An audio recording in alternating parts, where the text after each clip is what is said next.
Good afternoon, everyone. I'd like to call this meeting to order at 5:31. Our student trustee, would you lead us in the Pledge of Allegiance, please? Yes. Please stand. Place your right hand over your heart. Ready? Begin. I pledge allegiance to the flag of the United States of America and to the republic for which it stands, one nation, under God, indivisible, with liberty and justice for all. You may all be seated.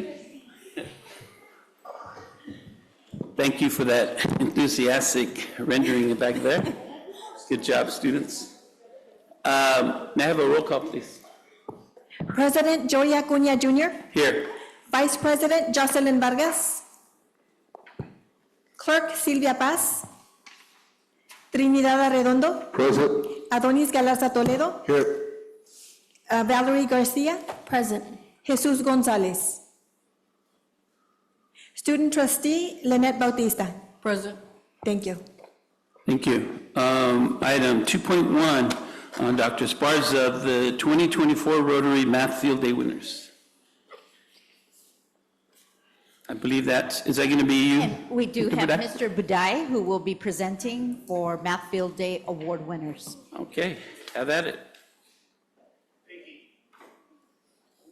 As you guys know, math is the queen of all science.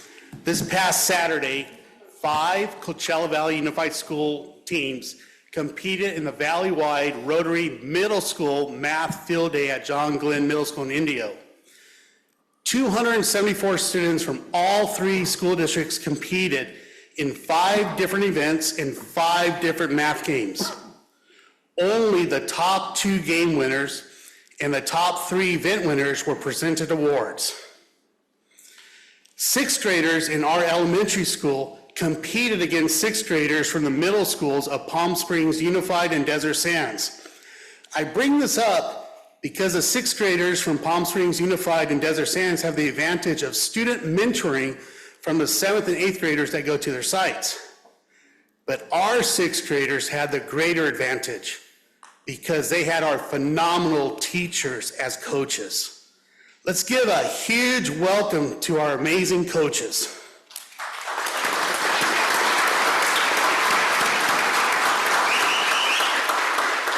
I'm going to call up the coaches so they can be recognized, and I'm going to call up the students.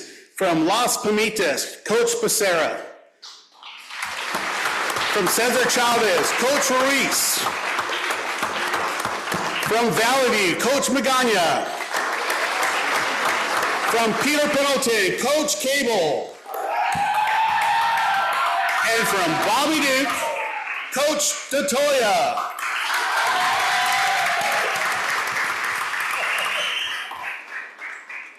All right, now I'm going to start reading off some names here, and I'm going to just read them off and give you kind of like their games and whatnot. So I'm going to start with an amazing, remember, these guys are competitors. If they won, that means they beat out a lot of other students. So from Cesar Chavez, Eduardo Reese for Calculator Challenge won 3rd place. Come on down.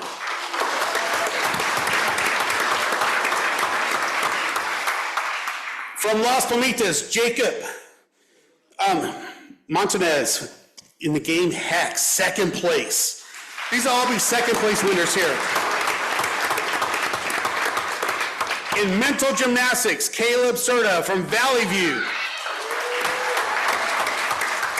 2nd place, 5 in a row, Celeste Castro from Cesar Chavez. 3D tic-tac-toe, Eduardo Reese from Cesar Chavez. From Peter Pendleton, Max Guyton, game 24. From Peter Pendleton, Julieta Soto, capture. From Peter Pendleton, for Construction Derby, Julieta Soto and Zachary Jordan. First place winners. These students beat them all out and everything. First place for What's My Space, Jimena Fergozo from Valley View. Come on down. For Construction Derby, Mauricio and Mario. Come on down. From Peter Pilton, Yasel Gomez for Hex. Now, I have a sixth grader here from Peter Pelton. His name's Logan Gonzalez. He went to the seventh grade room by accident and won first place there.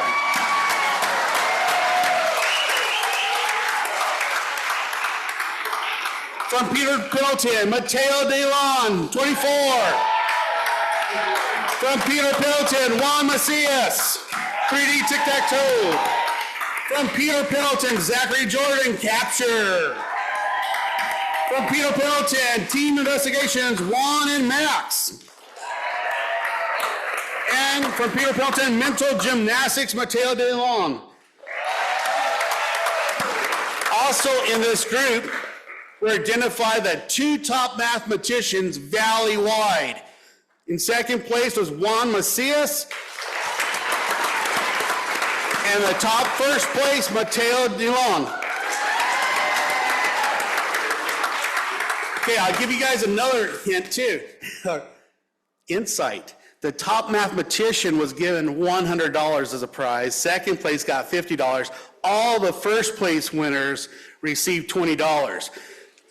Basically, Palmview walked away with over $300 in cash, prizes and stuff. As you can tell, we have lots of students here. Overall, Peter Pilton finished first place. So I think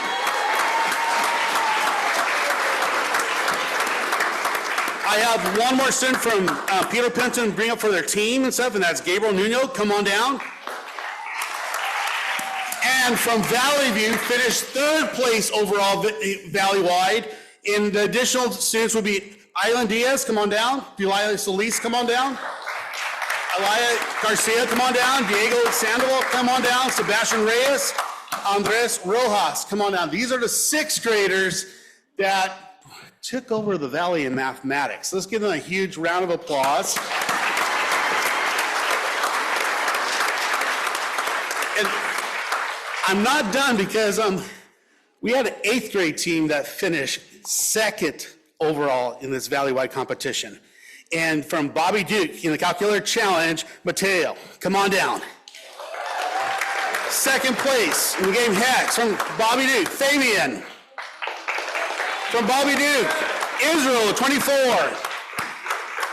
For the event Team Investigation, Sophia Natalia, come on down, second place.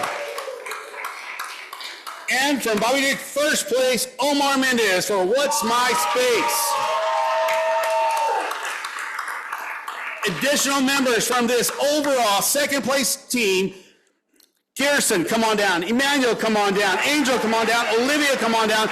It took a team effort to get all these teams where they are. Congratulations, students. Okay, wait, but we're not done. There's one more recognition we have to give tonight. The district has a lot of different events. We have the History Day, we have the Science Fair, we have the Spelling Bee, and I want everyone to know that Mr. Budeye coordinated the Rotary Math Field Day. When nobody else really took on the assignment, he jumped in and saw the need, and he coordinated this entire event, and he volunteered his time. He was not receiving extra services, extra pay. He did it out of the goodness of his heart because he knows it's good for kids. And I just really want to recognize Mr. David Budeye.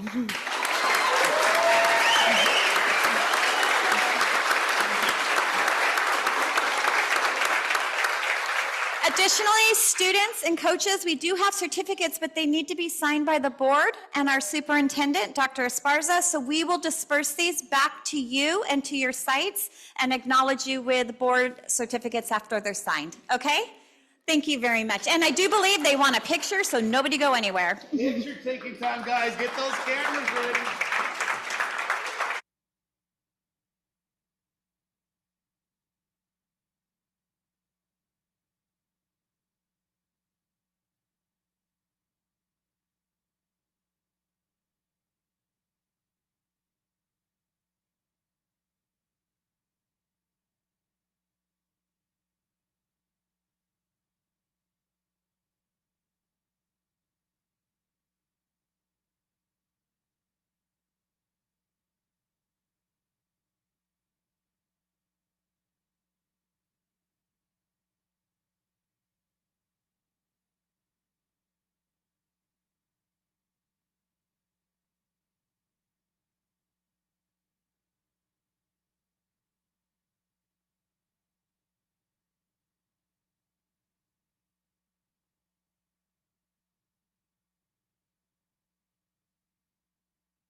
It should be noted that 8 out of our team members were 5th graders competing in 6th grade.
Give the parents a moment to kind of get their kids, and congratulations back there.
Okay, we're going to go back and get started.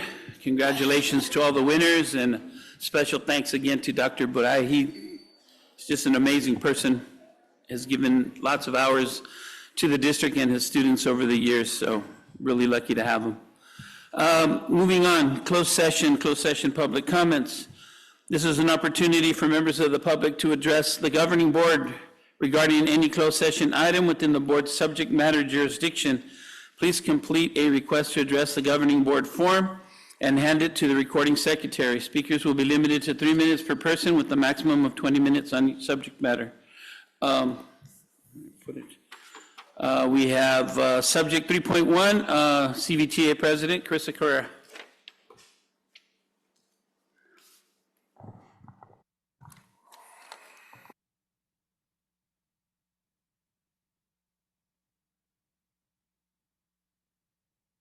Carrera on behalf of CVTA regarding the public comments, item 3.1, and additionally the one for open session as well.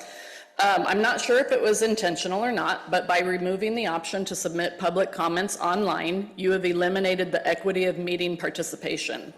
We are a district of more than 1,200 square miles, as you know. To expect every parent, community member, staff, or student to appear in person to make comments is wrong. Everyone knows that since you began streaming the meetings and allowing for online submission of comments, participation has increased dramatically.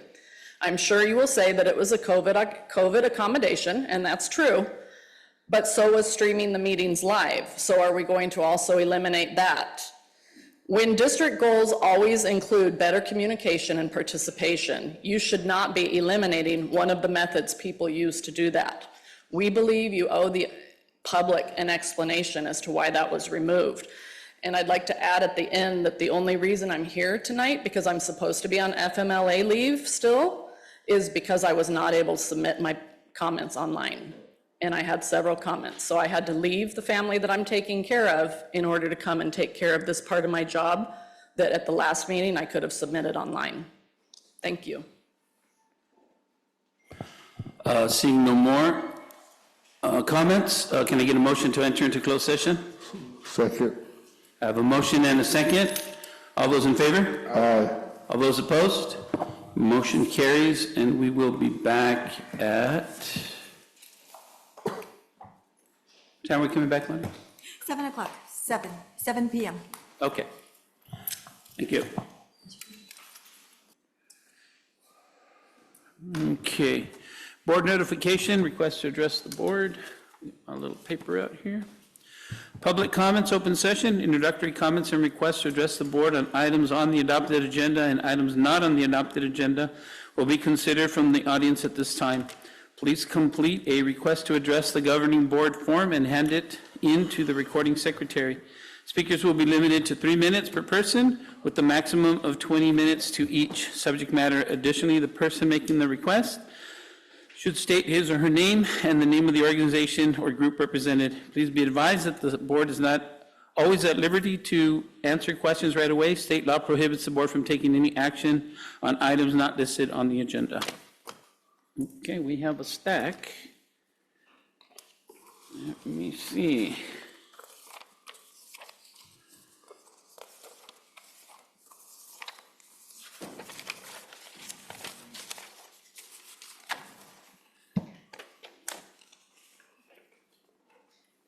So we're going to start with, not sure, is it Adelina Ramirez? Did I say that right? Oh, yes, come on up. And then after that, we're going to have Elijah Flores come after that.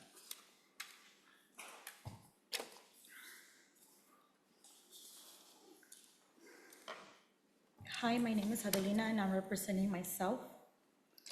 And I'm here today because I came last week or the week before when you guys had your board meeting. And I requested you guys to see what we can do to get my kids back to school. I had a meeting with Mr. Trini, and he told me that he would talk to his colleagues and tell them, to see where we move forward. I proceeded to have a meeting with Mrs. McLeod. Mrs. McLeod justified everything that the school did and sided with them and sided with Mrs. Julissa Hernandez, who violated my right as a victim of domestic violence. I was falsely accused of having a no contact order at my kids' school, which was a lie. That was done, yes, it was done, but last year, but it was, when I would go into the site, I would have to call and let them know. Nothing has been resolved, nothing. And I would like for my kids to finish their school year. Julissa also addressed me to transfer my kids to a different school district, which I proceeded to do so. Mrs. Julissa is the one that filled out that paperwork to transfer my kids to a different school district, which I did. I would like for my kids to finish at Westside and then hopefully transfer my kids to another district, because that's basically what you guys are telling me to do. I have no further more to say. Thank you. Mr. Flores, I believe, is next. Elijah Flores.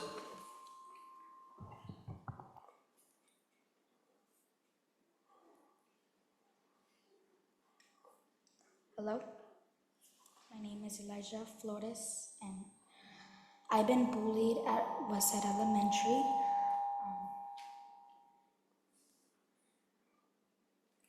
I feel I am discriminated at my school. There is a bully since she had transferred there. She has been picking on me ever since she's got there. She's been calling me names that I don't like. She's had taken pictures of me, posting them on social media, and I had told my teacher that I didn't like that, and she said that to bring the iPad, and she told me I was annoying like her brother. So I went to intervention, and they had went through her iPad, and they said that there was no photos, but she had deleted them. So before that, the next day, she was bullying me at PE, and she kept pushing me and pushing me. And I pushed her back, and I pulled her hair because she kept bullying me, and she was calling me gay, faggot, and the B word when she had got there. I am done.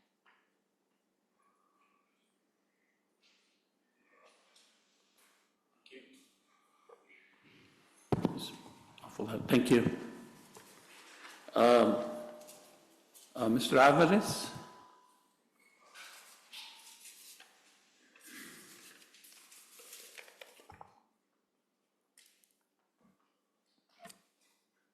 President Acuna, board members, cabinet, guest. My name is Humberto Alvarez, principal at Peter Pendleton Elementary School. And tonight I'm speaking to you on behalf of Dr. Gary Soto. On the agenda, you have a contract before you for professional development. You have the opportunity to have Dr. Soto speak to our school staff this past year a couple of times. Conversations anchored around best practices that high-performing schools perform to have student success. We also had an opportunity to hear Dr. Gary Soto present at a principals meeting recently. After his presentation, principals had an opportunity to comment on the presentation, and every comment was a positive comment, and we looked forward to working with him. Likewise, my staff provided positive comments and were asking me when could we start working with Dr. Gary Soto last year. So before you, you have an opportunity to have that contract approved, and I urge and ask that you approve that contract as we look forward to having positive student outcomes, and that was it. So thank you guys for your time.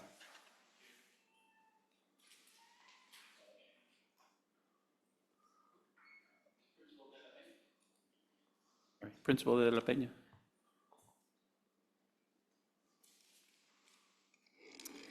Good evening, Board President Acuna, all board trustees, Dr. Esparza, and all of cabinet. My name is Karina de la Peña, and I am currently serving as an elementary school principal here in the Coachella Valley Unified School District. I am very excited for the possible opportunity to work with Gary Soto again. He was my coach, my principal coach for 5 years in my previous district. And I have to say that I became an instructional leader because of everything that I learned from him and because of the professional development that I had to go through when I was working with him.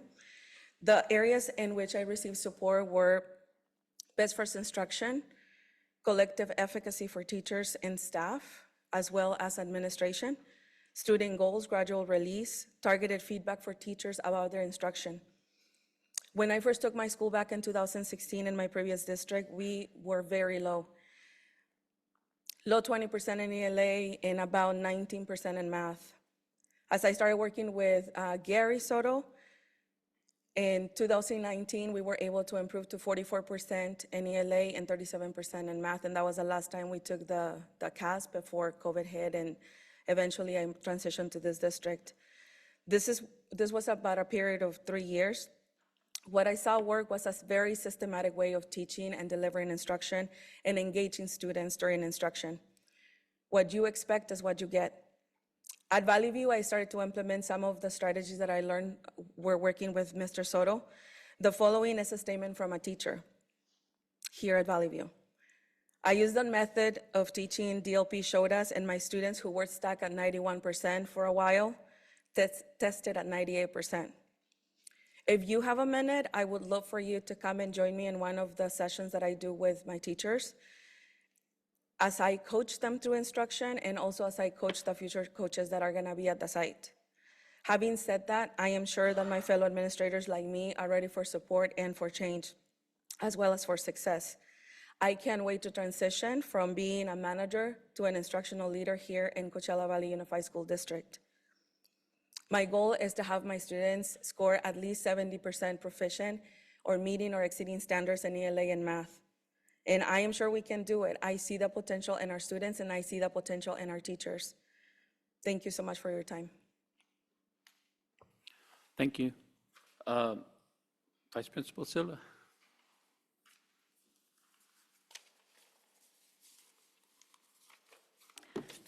Good evening, distinguished board members and executive cabinet, Dr. Esparza and guests. My name is Judy Silva, and I'm proud to say that I've worked in this district for the past 25 years. And I wanted to come here and share the positive impact that I'm seeing as an instructional leader at our school at Valley View, working alongside with Ms. De La Peña. With that said, there's so many areas that I'm excited about that after 25 years, I continue to say that I am a learner. And everything that I've seen her work with at the school has been very impactful. And I want to share 3 things that I've seen. Number 1 is the level of focus on best first instruction. It has been powerful bringing our teachers together, and working with our direct interactive instruction has made quite a difference in what our teachers are reacting in the classroom. I find that very thought-provoking for myself as a leader because I'm continuing to learn. The second thing I see is a modeling of the coaching cycle, which is powerful for our staff. They're taking role with Ms. De La Peña, standing in front of them, modeling with the teachers and asking for feedback. I've been there, I've seen it, I've seen what can work, and the teachers responding so well. And thirdly, I see the expectations of our students, talking about quantile and Lexile scores, how powerful that is for students to speak and say, this is my score, this is what I have, this is what my goal is next for. So I've seen students empowered, teachers empowered, and when I speak to you about this, it's because I speak to Ms. De La Peña that I respect highly because she tells me her coach was Mr. Gary Soto. And what I see that wants to bring on board to our district, I see it in action. I myself, as I say, after so many years, I find myself very, very excited to know that I can still have so much to learn.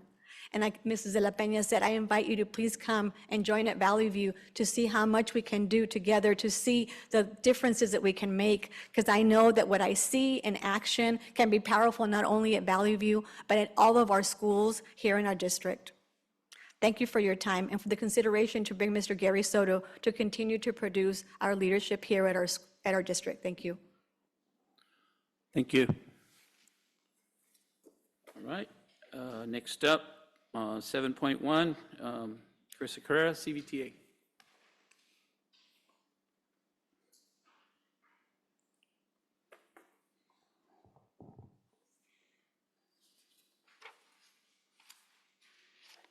Good evening. Is it possible, because I've also submitted one for 9.3, and since that's what they were all just talking about, is it possible to switch to 9.3? They're all here. You get 3 minutes on each. Perfect. I'm here, so I figured I had to come in person, so I would do all my commenting tonight. So 9.3 then, regarding the consulting contract with GDS Consulting. And I have always said with integrity that I will always say something to somebody's face and not behind their back. So Mr. Soto is sitting here. I don't find that it's a coincidence that he's sitting here, being that I was asking questions of Dr. Esparza this afternoon, because hardly anybody ever comes to support a contract and an action item, but they all are here tonight. All I want you to do is ask you to do your due diligence before approving this item. That in no way means that there is anything wrong with his services. What it means is that there are many of us who still have trauma from our experience with Dr. O'Neill, who was brought in many, many years ago, and we were forced to work endlessly on creating lesson plans for this person who was not a doctor, as we found out after giving them over $1 million, and was using our lesson plans to be sold to other school districts throughout the county or country. So with that trauma, looking at what's provided on the agenda item, There's no website for this company. There's no identifying information on that contract that you were provided. And having seen that, I did my own research, and I can't find anything except on LinkedIn, and which is basically a social media account. And I asked Dr. Esparza, she did share his resume with me. And yes, it looks good. And with all due respect, Mr. Soto, I don't know you, but you can put anything you want on a resume. I've seen it many, many times in HR when we do interview panels. So all I'm asking is that when we're giving somebody money from our district and you have a fiduciary responsibility to manage this money properly, please do your due diligence and research this before you approve this. Thank you. You want me to keep going? They're all yours. Okay. They're mostly very short. Okay, so item 7.1 that you originally called me for is summer school, and I don't have any issue again with the summer school presentation that's on there. I would just wanted to make a comment regarding the teacher pay for summer school. Teachers were told when the applications were sent out that they would be paid their per diem for this work. I'm hoping that this has been brought to you for approval, because I have sent an MOU as soon as I saw that. I knew we would need to do an MOU. It's been almost 2 months, and I've not heard anything except that the board hasn't approved it yet. So hopefully, I noticed that that was not part of the presentation tonight, so I'm hoping that you have had a chance to have that conversation. And that's it for that one. Okay, item 10.2, which is the audit. And I do appreciate the booklet that was given. It has much more information than what was provided on the board agenda. I wanted to talk about the significant risks that were identified. They said that they needed to be sure that financial statements are free of material misstatement, whether caused by fraud or error. They found 2 issues, both of which are concerns to CVTA. In fact, one of them, CVTA, has stood before you many, many times for years and told you that it could or may be happening, only to be made to look as if we don't understand district budgets. And I quote from the audit, "We have identified the following as significant risks: management override of controls. Professional standards require auditors to address the possibility of management overriding controls. Accordingly, we identified as a significant risk that management of the district may have the ability to override controls that the district has implemented. Management may override the district's controls in order to modify the financial records with the intent of manipulating the financial statements to overstate the district's financial performance, or with the intent of concealing fraudulent transactions." They also recognized that there was revenue recognition. We identify revenue recognition as a significant risk due to financial and operational incentives for the district to overstate their revenues. So just to be clear, you may have controls in place, but they aren't actual controls if they can be overridden. The words used by the auditor are overstating and concealing, the exact 2 words that CVTA has used here many, many times. To hear that there may be incentives for you to overstate revenues is extremely concerning as well. The last budget committee meeting was canceled, but we do look forward to the very next one in order to hear what is planned to correct these 2 significant risks. That's the end of that one.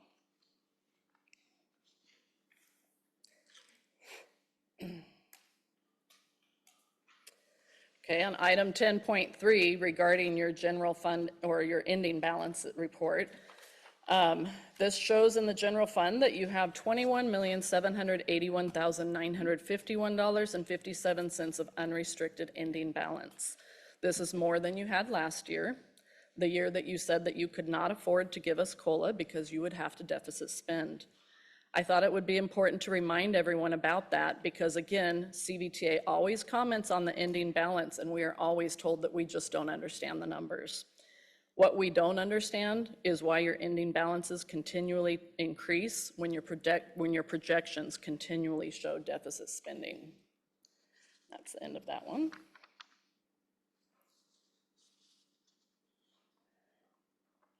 And the next item is item 13.2 about the increase to the law firm. Hopefully, you're recognizing that they're requesting an increase of $350,000 for the remaining 2 months of the fiscal year.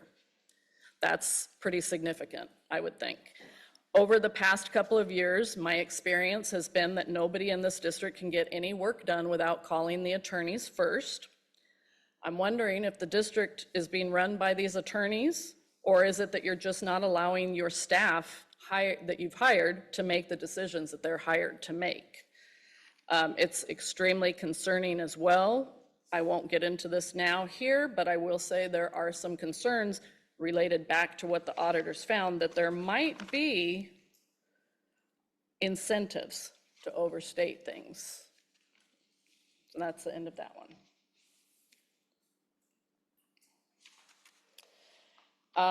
Item 15.7 is the support for the banquet. And I just want to say, this is several years in a row now that we are not being listed as donating to this banquet. We have also donated, and once again, we are not listed. Obviously, that's not why we're donating. We're donating because we believe it's important to recognize people as they leave our district. But I think it's pretty interesting that, once again, we are not listed there.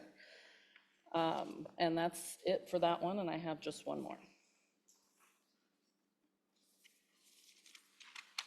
Okay, and finally, item 16.1, part 1, which is the employment and the list, the huge list of people being employed for coaches.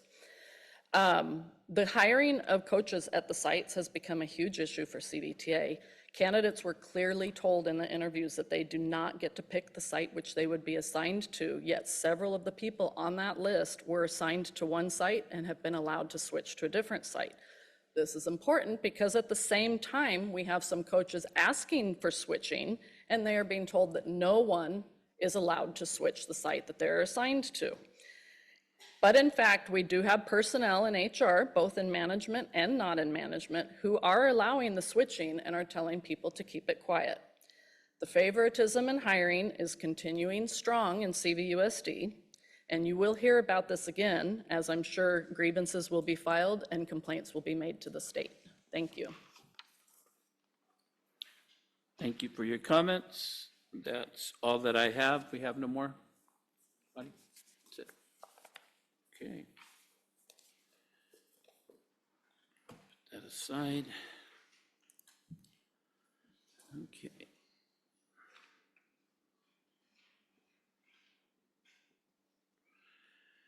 Okay, student trustee report. It's all yours.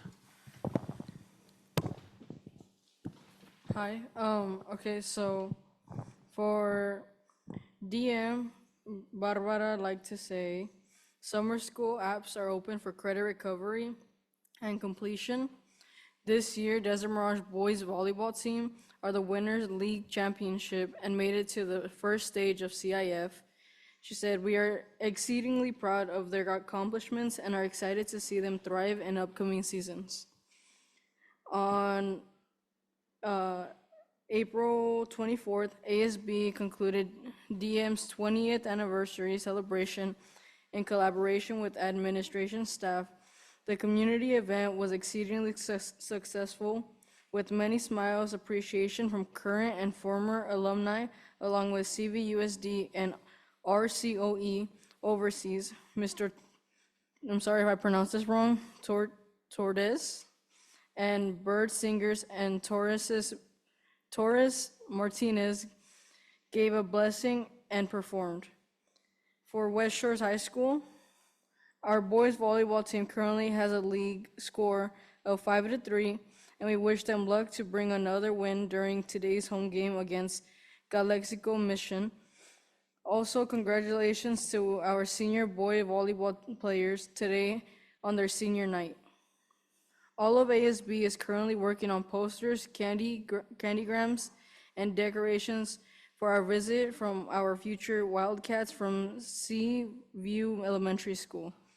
All of ASB is also studying the WASC report to be able to accurately inform our students about what we can do to improve the school as well. The Link crew is currently working on preparations for movie day open to all freshmen on May 7th from 2:30 to 4:30 p.m. with free drinks, chips, pizza, and popcorn. La Familia, eh, LAFA ASB has begun plans for grad night on June 7th at Universal Studios. We anticipate 25 members of the class of 2024 will participate. The Lobos Club, students carrying a 3.0 or higher GPA, had a special field trip to the tram in Palm Springs. Now for CV High School, we currently had a health fair, so it was like a reward for all the students who had passing grades this last third quarter. So it was nice to see that the kids got some type of reward for studying and doing and their dedication for their studies. We had a civic leadership throughout art and dance to encourage civic engagement, which was hosted by ASB and Young Women Empowerment. It was a Mobius conference in CV High School. It was a 2-day conference in the Coachella Valley to encourage, connect, and share involving topics in art, culture, and politics. That'll be all. But thank you very much for your report. I know you have to leave, you got to study, so by all means. Thank you. Have a good night. Thank you. Moving on, board member reports. Mr. Gonzalez, start with you. I have no report, Mr. Cunha. Thank you. Mr. Galarza? Just really quick, congratulations to my alma mater for their 20th year anniversary celebration I attended. I was very happy to see community members, current students, former classmates now be teachers and work at the school was really heartwarming. Also attended the Mobius conference, listened to the student speakers, really, really hopeful for the future. So thank you. Board Member Garcia. I want to again congratulate the Math Field Day students. I remember being a Math Field Day kid, so that's excellent. I love seeing all of our students there. And there were so many, so that was so beautiful to see. A lot of energy. It was really fun to begin the board meeting that way. I know testing is coming up, and I know that's a really big undertaking for everyone involved, students and everyone involved in the testing. So my heart goes out to everyone out there. I know it's going to be beginning, so hoping that we have the spaces for everyone to do well. As far as what we've heard with comments, as I know our safety plans require plans to address bullying, so just revisiting that so we can make sure that we're crossing all those T's, because we're supposed to have that for every site, right? So just wanting to know a little more about where we are with that and just more on that particular issue. Otherwise, thank you so much. Good evening, everybody. Thank you for being with us. A couple of things. Congratulations to Desert Mirage High School on your 20th year. It was good to be there along with my colleagues. I also got a chance to visit CV High School just to look at the different things that are happening there. It was good to visit. And yeah, I think, my concerns tonight, as always, bullying happening in our school sites, violent acts happening in our school sites are unacceptable. And I once again call for us to have SROs on our campuses, as we've had some very, very violent acts happen on our school sites, and safety and security is our priority. So for me, very disheartening with what's going on, and I hope that we get a handle around the different things that are happening at the different school sites. But other than that, I just want to say thank you to everybody for being here. And that's all my comments, sir. Thank you. Oh, I have a request for a future board meeting. If we could get a presentation on our wellness centers, I want to see the data to see if they have made a difference. And I'd also like to see a report done by the Latino Commission that does our mental health, just to get a a sense of what the numbers look like for this year, as we, in the future, will be approving future contracts. So thank you, Mr. President. That's Yeah, it. go ahead and note that. We usually get year-end reports anyway, coming up probably in May, so that was probably going to happen, but just make sure that it's on the agenda for one of those days. Huh? May and June? Okay. Mr. Arredondo. May or June? Okay, thank you.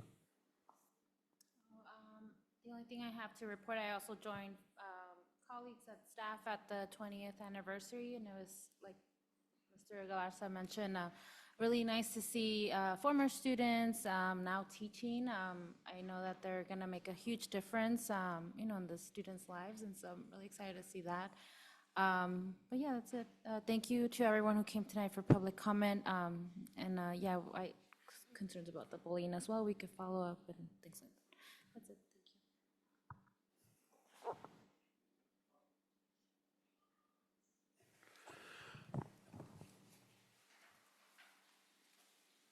Okay. I'm going to let Mr. Arredondo go as well. Real quick, again, I joined my colleagues at the 20th anniversary. It was kind of bittersweet. I worked on that project, the conception of it and the design and stuff back in the day, and it was really nice to see that original concept that we took and what they built it over the years and added to it, and the different things that are there. I think it was very emotional. It was nice to see I believe we've had 6 principals at that school, and it was nice to see 4 of them there. That was really cool. The first one, and then 2 in the middle, and then the current one, obviously. But that was really nice. And again, I think the community, we were kind of commenting that, at first it was very kind of, everybody had gone to CV, and it was very hard to that transition. But now, I mean, it is fully engaged. It was over 20 years now. It was fully engaged. And I did make a comment that we'd always usually had former CV High alums as board members that have been here, people who weren't from here out of town. But we actually got, your brother was the very first Desert Mirage alum, one of the first classes that graduated. He wasn't the first one, right? He was the 4th, yeah. And so, but now we have alum coming from there too, and I look forward to the day when we get a West Shores student as an alum that actually runs and sits on the dais as well. So that was really nice to see. Also, congratulations to the students that were here, and more importantly, to Mr. Budai and all the team that works with them. I mean, those students don't do it by themselves. It's not in a vacuum. There's a lot of good people behind them, helping them, supporting them. And, you can see what happens when everybody works together and really pushes it. They do a great job. Our kids, you give them an opportunity and our kids will shine. It's always been the fact that's been true. We limit their abilities. We're the ones that limit their abilities. They don't. So, and I'll go ahead and end there. Thank everyone for coming tonight. Moving on, information presentation 7.1, Dr. Esparza, the overview of summer school 2024 program plan.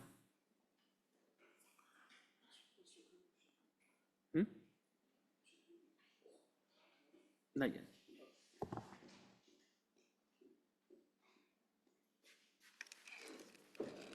Good evening, board, community members, visitors, and staff. I'd like to provide the board with a brief presentation, and for everyone watching, if they're watching live or on virtual Wi-Fi or live stream, we want to make sure that everyone understands where we're going with summer school in 2024. It's going to be a new venture for summer school here in Coachella Valley Unified. We are using the theme of the Olympics because that's where we're at in the world, and we want to make sure that our students have those opportunities to make sure that they feel like they're champions by the time they end summer school. We can't fit a whole year in a few weeks of school, but we're going to do our best to provide the best education and the best time for our students. So we want to make sure that it's filled with fun. And I talked to my staff every now and then, and they probably think I'm a little crazy, but I want to bring people back to when students used to have fun, and they would play outside, and they would go swimming, and they would ride a bike, and they would go roller skating, and they would go to amusement parks, and they weren't just stuck in front of a screen. And so those are the opportunities that we want to give our students, and I feel like it's a lot of us on our team who had those experiences when we were younger. We want to make summer school fun. We want our students to come and have fun and learn. So with that, I'm going to ask Ms. Gracie Gutierrez and Ms. B. Gonzalez to talk a little bit about how they've been planning summer school for Coachella for the 2024 school year. Thank you, Dr. Esparza. Good evening, board members, cabinet, and attendees, both here and at home. Thank you so much for the opportunity to speak about summer school. So as you heard Dr. Esparza say, we have a really fun theme that was identified by Ms. B and her team, and we've been a part of these discussions revolving around summer school since the early part of this calendar year. And our team has been a great help in, providing perspectives and giving us suggestions. We've interacted with our principals as well to also get their feedback. So with that said, we are trying a little something new this year in the sense that we are beginning summer school immediately the day after school ends for the regular school year. We wrap up the school year on June 11th, and we are beginning summer school June 12th. So it is 20 days of instruction, of full instructional days. There are 3 non-program dates that are listed there on the screen. 2 of them are holidays, and then just looking at our historical attendance, right after July 4th, we've noticed a trend with students not showing up, and so on that particular week, our students will be off July 4th and 5th, the 5th being a Friday. We are looking at offering our summer school program at all of our school sites with the exception of the K-12 complex. As you know, it is going to be undergoing some construction. So Las Palmitas will be providing the program at Oasis Elementary. We have scheduled some time so that the principal and her team can go at Oasis and identify the locations where her particular team will be working at. And so all of our site administrators are working with one another to make sure that we make the school that is coming on board to their school site feel welcomed. Toro Canyon will be going to Cahuilla Desert Academy, Desert Mirage to Coachella Valley High School. Here you see, I already mentioned that we're providing a full instructional day. Those are the times of the program, and I'm gonna have Ms. B talk to you about the Sunrise program and the extended program, which we're really excited about.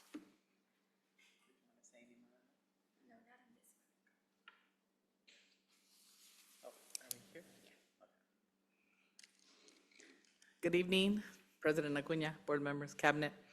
As my colleague Gracie mentioned, we are only required to provide a 9-hour program by ELOP guidelines, but because we take our job seriously and we love kids, we're going for 11 hours.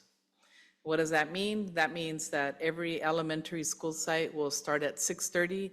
We're going to continue the Sunrise program. So parents will be able to drop off students at 6:30 in the morning prior to summer school starting, and at the conclusion of the regular day, they will also have the opportunity to stay after school. So we're really proud. I'm really proud of my staff that accepted it and said, yeah, we're ready to go. So I think it's gonna definitely increase our numbers. That's what I'm hoping for, being that we're gonna be able to have a safe space for students to be while parents need to go to work or just, want their students to take advantage of receiving additional academic support and enrichment support. So we're very happy to announce that that's how we're going to be supporting summer school, as well as helping out with supplies and a lot of other opportunities that we've had to do some cross-funding. So if you're following our social media, you may have noticed that student applications were released at the end of last week. with the majority of the schools releasing them at the beginning of this week. We want to double our student enrollment from where we were at last year. That has been a noted area of concern, that we didn't have the number of participants that we would have liked. So our goal this year is to double the students that are attending.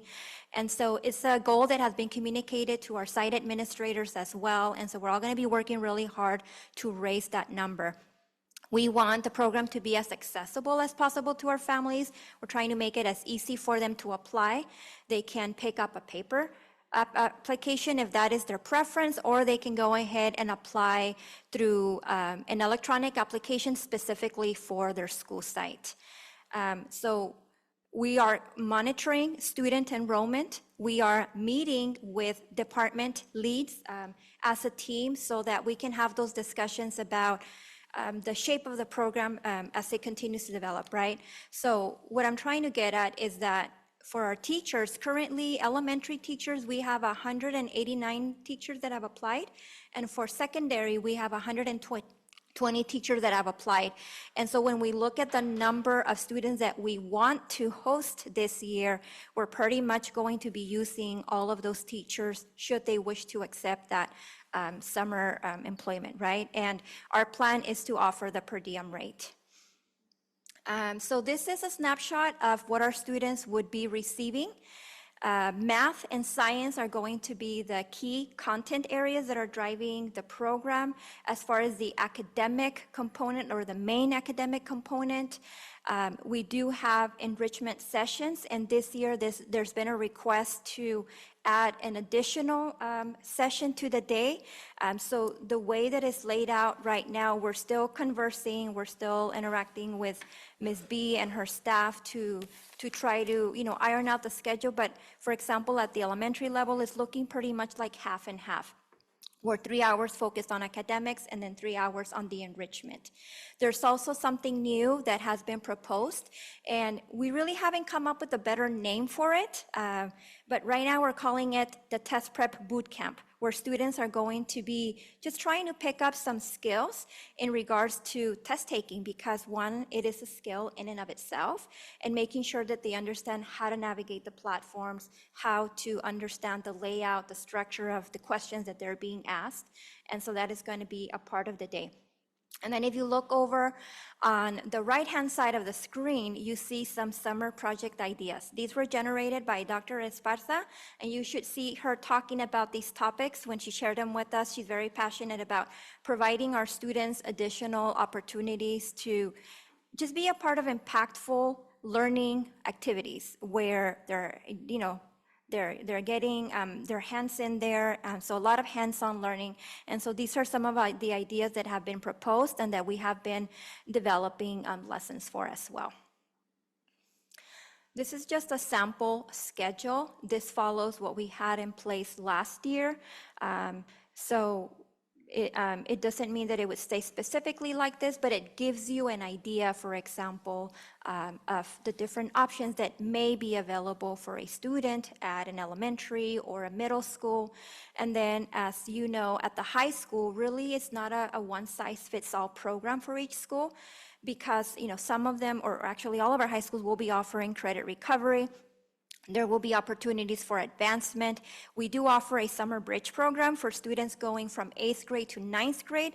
And then we have a similar in place with our 6th graders at the elementary. They actually go to the middle school to do summer school.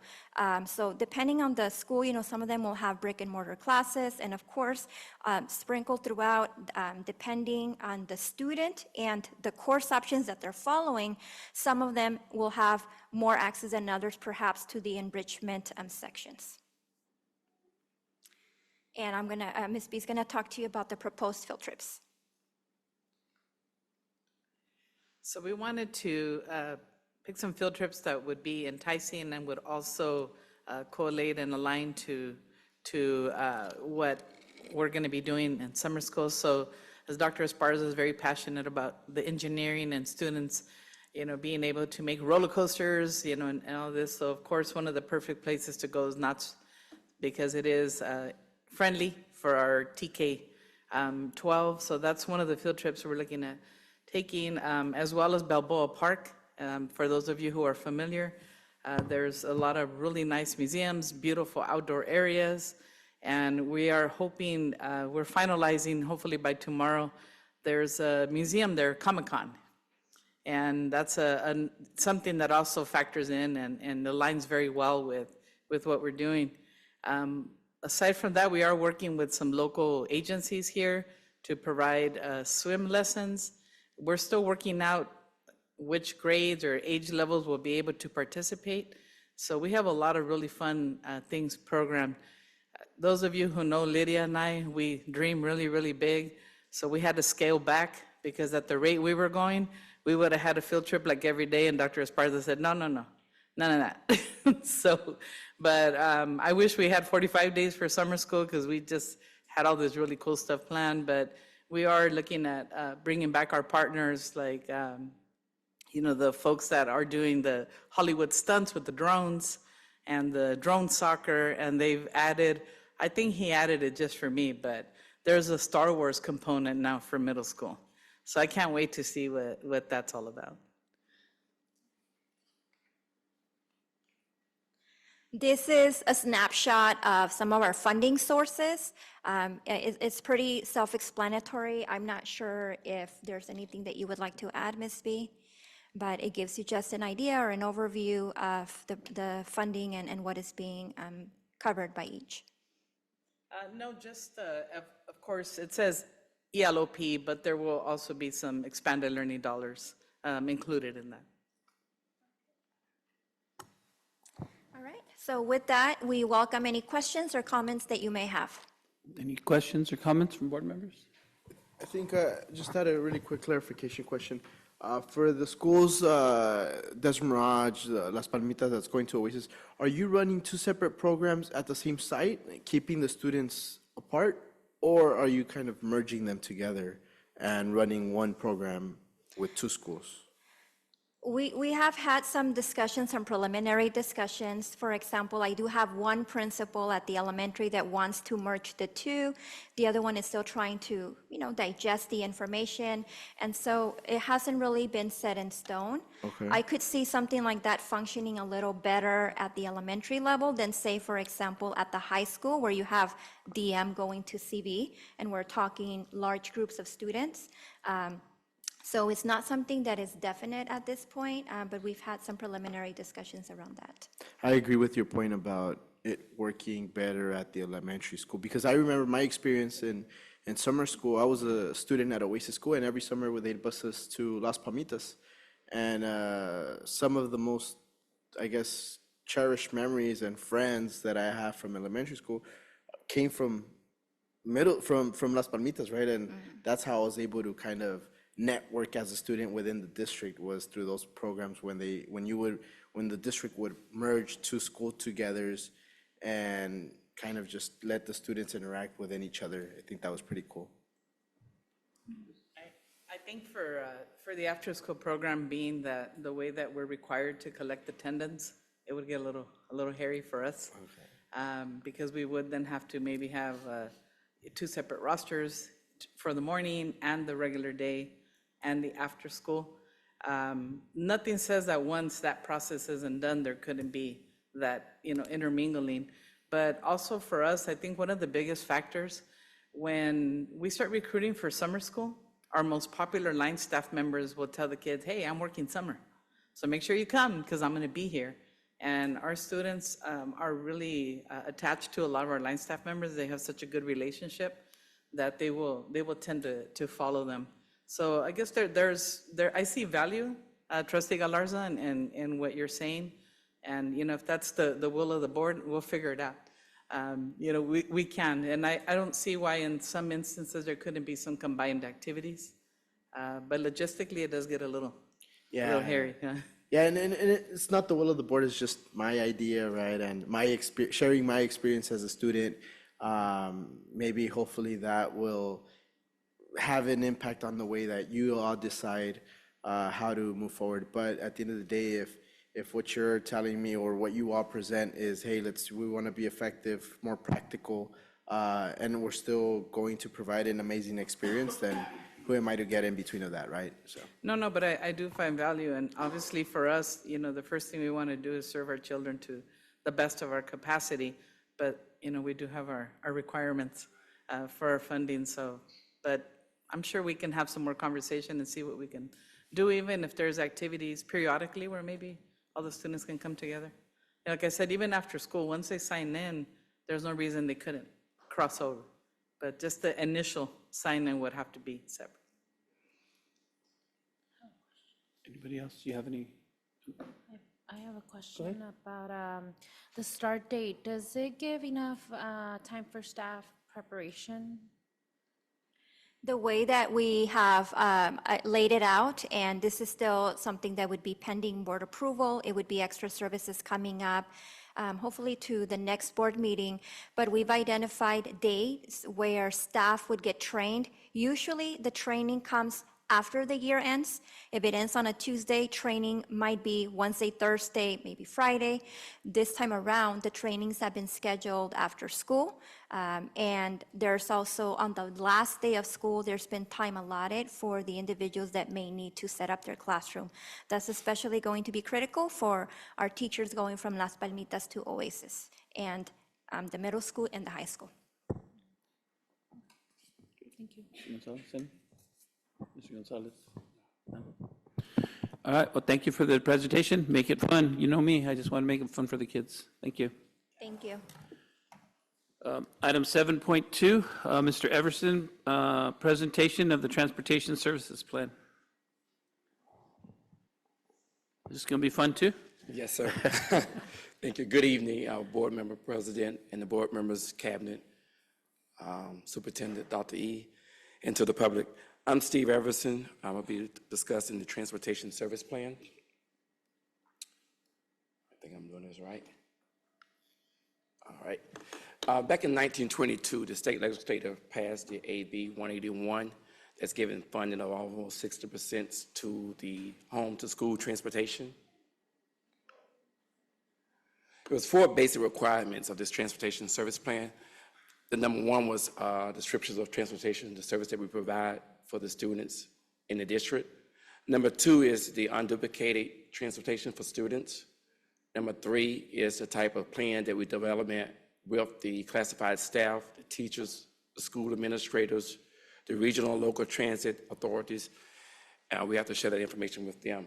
Number 4 is the plan that we have to bring to the board each year. And I think Veronica did it for the first 2 years, so I'll bring it to you on next year.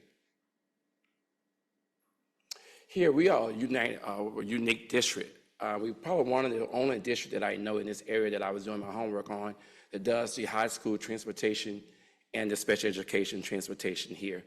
We do a lot of special programs throughout the district, so that's where that comes from there. Our Department of Transportation students in grades pre-K to 12th grade, that's what we transport. We do approximately about 12,000 square miles. The district enrollment is projected to be over 16,000. The district unduplicated pupil counts is about 15,000. We probably transport around about a little bit over 7,000 students daily. Right now, we have 46 regular routes right now, and we also have 31 special ed routes. I can go ahead and tell you now, special ed is growing. We're going to have a lot of more routes coming in on special ed. It is really moving in these last couple of months. It's growing very rapidly. Right now, we have 93 bus drivers. We have 15 bus monitors, 3 dispatchers. We have 3 instructors, trainers, 14 mechanics, 2 office support staff, and 4 supervisors and 1 director. This year alone, 2023 and 2024, you see the budget is estimated to be $14 million. We get amount from LCFF, it's right over a little bit over $3 million.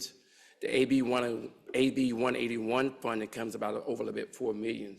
So you add that together, the $3 million, the $4 million, get a little bit over $7 million. The rest of that funding comes from general funds. You know, it's a big jump in 2024 and 2025, $3 million. It's a big jump. I think most of that came from the increase in salary and the inflation, the fuel, and all that's added on to that we just did. This transportation budget is just a trend that we keep from year to year to try to see where we're going up and down and see where we're moving from there, from location. You can see from each year it went up slightly, but this, like I said, this year here went up about $3 million for the next year. Here is meetings that Veronica had to do in order to do this plan, where you meet with the classified staff. Let's just give you the dates and times that she met with those, the school administrators, and transportation. When I met with some of the students, most of the students complaining is basically the AC. Is making sure we have enough AC buses. That's what most of the students are complaining about. Any questions? Anybody have any questions? No? Sure. You've been with us now, how long? A year, we May 8th. A year? Yes, sir. I remember when I joined the board, maybe 7 years ago. Mm-hmm. We had, looking at budgets, and there was something that really stood out in transportation, and it was how much money we spent in overtime. And understanding how we true up, looking at a lot of shortfalls that I felt needed to be addressed. And I know this isn't the type of presentation, but I would like to see a report from you that would address the issue, or advise the board, or notify the board, or announce, maybe we could get a report of when you got here, what our overtime exposure was, and maybe if in fact you've mitigated it, where we're at today, and maybe how we get to mitigate it going forward. Yes, sir. Will do. I appreciate it. Anybody else? Anything? You mentioned that students, I guess our students' biggest complaint is AC.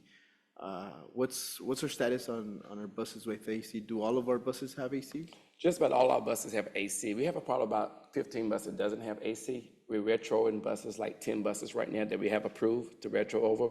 But out of those 10, we got 7 of them down and 3 of them is working. So we're repairing them to get up to good working. So right now we have about 14 buses down with ACs that needs to be repaired that has AC on them. So we're moving them pretty rapidly. They're getting up slowly. We came a long way, so we're all getting them up. So we're making sure we focus on those buses right now. You got it. Thank you. You're welcome. Anything else? Nope. All right, thank you very much. Okay. All right, let's get going, guys. 8.1, adopt board resolution number 2024-31 to remunerate trustee Sylvia Blas. I motion. Second. I have a motion and a second. Any questions? All those in favor? Aye. All those opposed? Motion carries. 8.2, adopt board resolution number 2024-32 to remunerate trustee Adonis Galarza. I motion. I have a motion and a second. All those in favor? Aye. All those opposed? Any abstentions? Abstain. Motion carries 4-0-1. Item 9.1, its services. Principal Flores requesting approval of purchase with cart mart for John Kelly School golf cart. I have a motion. Do I hear a second? I'll second. A motion and a second. Any questions? Yeah, I have a question. In terms of like maintenance, these are maintained by like their staff, right? Like internally, or they're not like a printer per se, or? Okay. So they come with a warranty, so Okay. it'll be under their warranty, the company's warranty. Meanwhile, and then if need be, then we would. Okay. I'm assuming they're electric, right? Are they electric? Yes, with lithium batteries. Any more questions? Seeing none, all those in favor? Aye. Aye. All those opposed? Motion carries. Item 9.2, Dr. Esparza requesting approval of contract with Thinking Maps for professional development and one-year digital license for 2024-2025 school year. I motion. Second. I have a motion and a second. Any questions? Seeing none, all those in favor? Aye. All those opposed? Motion carries 5-0. 9.3, Dr. Esparza requesting approval of contract with GDS Consulting, Inc. for district and site leadership consultation and professional development for 2024-2025 school year. I motion, and I also want to commend the presence of the principals that have been obviously affected by this good work, and look forward to seeing continued improvement at our school sites. Second. I have a motion and a second. Any questions? Seeing none, all those in favor? I'm sorry. I'm I'm so sorry. sorry. That's okay. My brain works a little It's okay. slower. No, my only comment or question is around, as we're looking at professional development opportunities, we're ensuring that it aligns with kind of like our goals as a district. Okay. My only comment, yeah. Okay. All those in favor? Aye. All those opposed? Motion carries 5-0. Item 9.4, Dr. Esparza requesting approval to increase open purchase order with Smart Tech Insurance for mobile device repairs during the 23-24 school year. I motion, but I have a question. I'll second. Motion Is and a this a second. new vendor? No, this is the same one. We're closing it out. This is the Okay, end, and so- so we need this amount until the end of the year to make sure that we replace all the batteries so that when we start fresh with our new RFP that's coming and Yes. whoever we get in.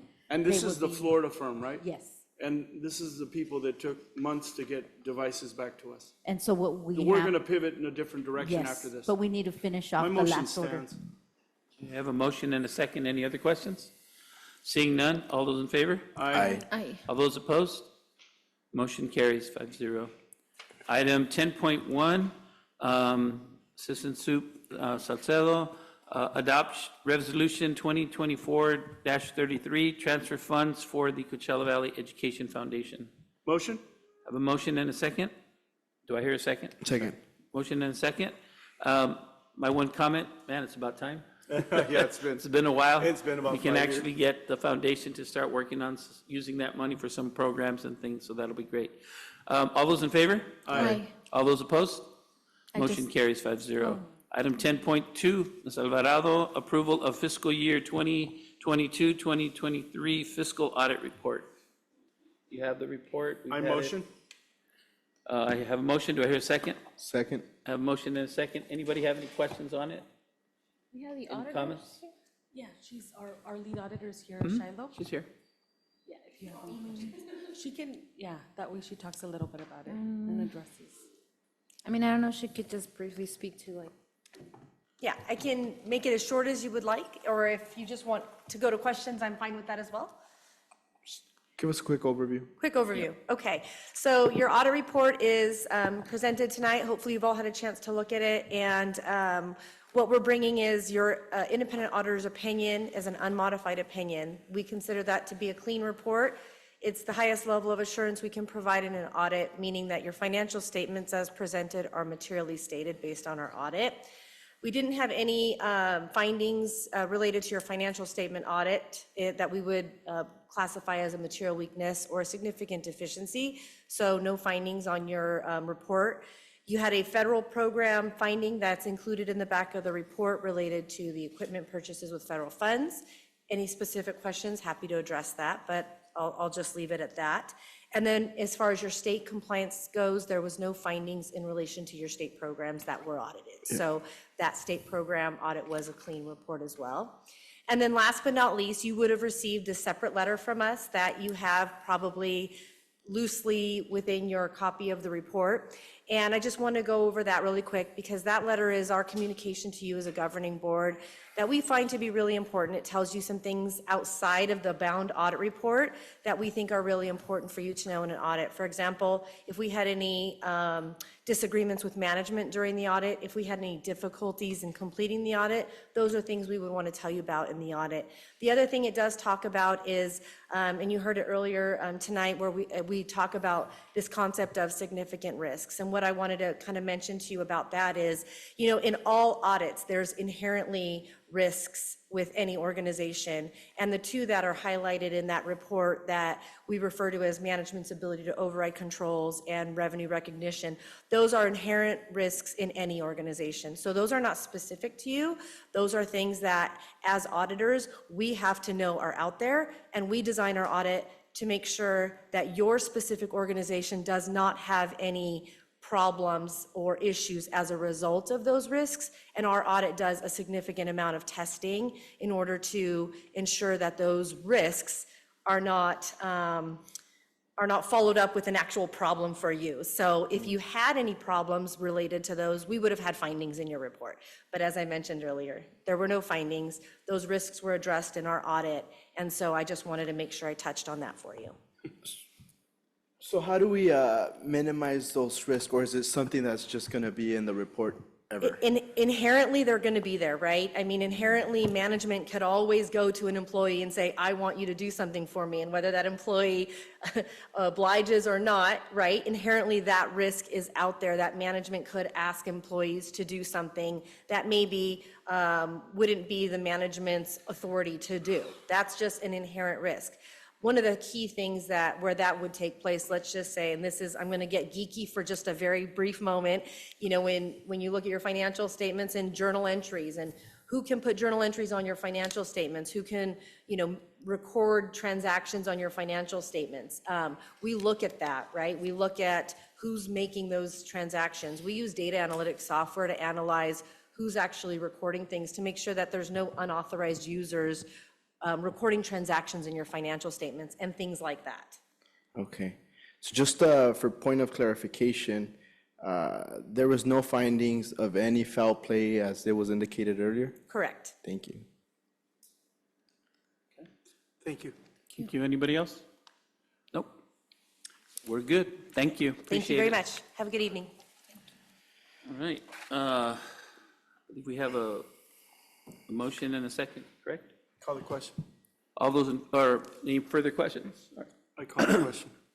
All those in favor? Aye. Aye. All those Opposed? Water.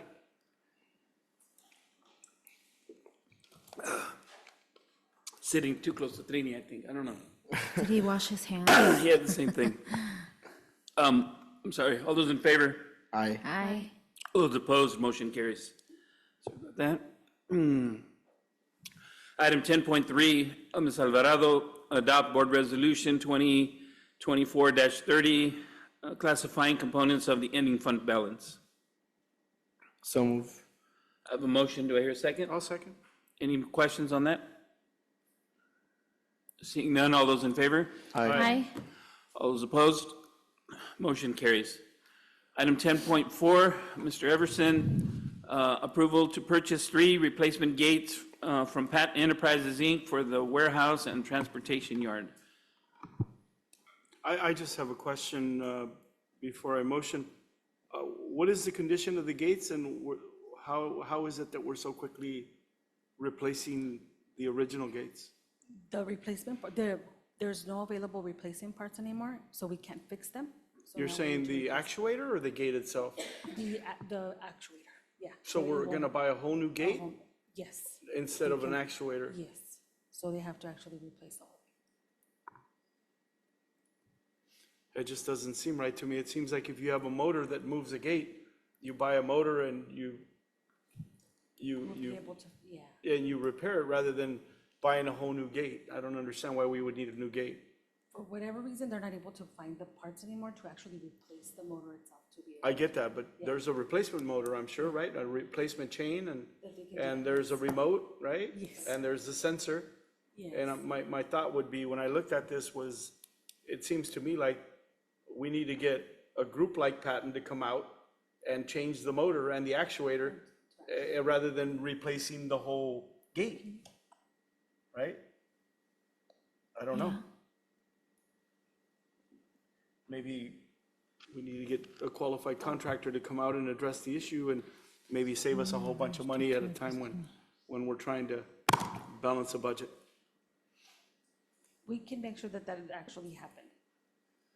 That we actually looked for other vendors, not just one, to come out and assess it. I don't know if it's a question of a competitive bid question. It's a question of what and how we're gonna find solution to this problem, right? I'm saying if you had a gate at home and it doesn't open anymore, the gate looks the same. It's all made out of steel. But it just doesn't open right? And that's what I'm understanding. And I'm saying that maybe the scope of work should be identifying how you replace the motor and the Instead of the system whole that gate. actuates the gate rather than bringing down a whole gate and spending money for a new gate. I may be overthinking this, but at least that's my logical thought. What's broken, the gate or the thing? The gate's not broken, it's made out of steel. It But it's just not doesn't open touching. correctly, is what I understand. Okay. Myla, can we table this and maybe you can bring Yes, this we back? can, and yeah, maybe I'll bring I it back. can- And yeah. Yeah, Do I have a motion to table? I'll motion to table, Mr. Cunha. Do I have a second?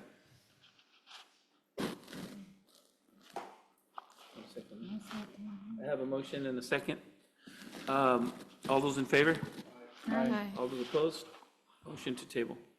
Item 10.5, Mr. Lavastia, replacing damaged shade fabric caused by Hurricane Hillary. I'll motion.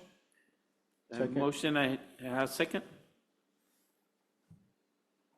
Second. I have a motion and a second. Any questions? All those in favor? Aye. Aye. All those opposed? Motion carries. Item 11.1, Assistant Sup McLeod, initial proposal from California School Employees Association, CSEA, Chapter 109 to Coachella Valley Unified School Districts for 24-27 successor contract negotiations. We're simply accepting it. I have a motion I'll second. and a second. Any questions? All those in favor? Aye. All those opposed? Motion carries. Item 12, consent calendar. All matters listed under the board consent calendar are considered by the board to be routine and will be acted upon in one motion. There will be no discussion of these items prior to the time the board considers the motion, unless members of the board or staff request specific items to be discussed and/or removed from the consent calendar, in which event the items will be considered separately. The Assistant Superintendent of Ed Services, Assistant Superintendent of Business and Finance, and Assistant Superintendent of Human Resources recommend the approval of all consent calendar items. Do I hear a motion? I'll motion to approve the consent calendar respecting anybody wanting to pull a specific item.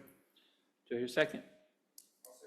I have a motion and a second. I want to pull two items.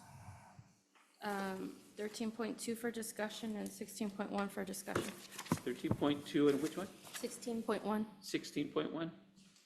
Okey dokey. I have a motion and a second, considering the two that we're going to pull. All those in favor? Aye. Aye. All those opposed?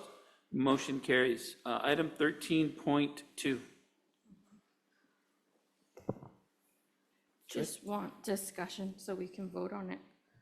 Separately, I would like to see a bigger breakdown on, I know there's been a lot of movement within this law firm. I want to see if we're using more senior lawyers versus the usual. That would change the cost, and that may be what the reflection of the cost is. So it just, for me, it doesn't seem right. Yeah, that's my comment. I motion to approve item 13.2. Second. I have a motion and a second. Any further questions? Seeing none, all those in favor? Aye. Aye. Aye. All those opposed? Aye. Motion carries 4-1. But in the future, can we ask just itemize stuff or however it is so you can see it for the future? Okay? That was good. And then 16.1, I believe the other one was, correct? Yes. And that one, again, is really more of a comment. Issues were raised about it. Anything that even remotely looks like favoritism, anything like that, whatever it is that HR wants to do as far as a policy for that, just be consistent so it doesn't appear like favoritism, right? We have contract language for a reason. As long as we're consistent, we don't have to have issues like this. So that's my comment.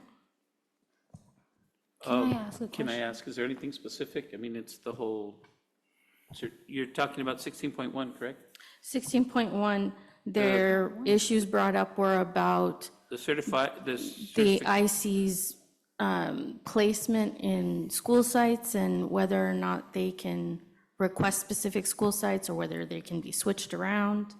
So that was the issue that was brought up during comment. This is the comments by Ms. Carrera? Yes. Oh, okay.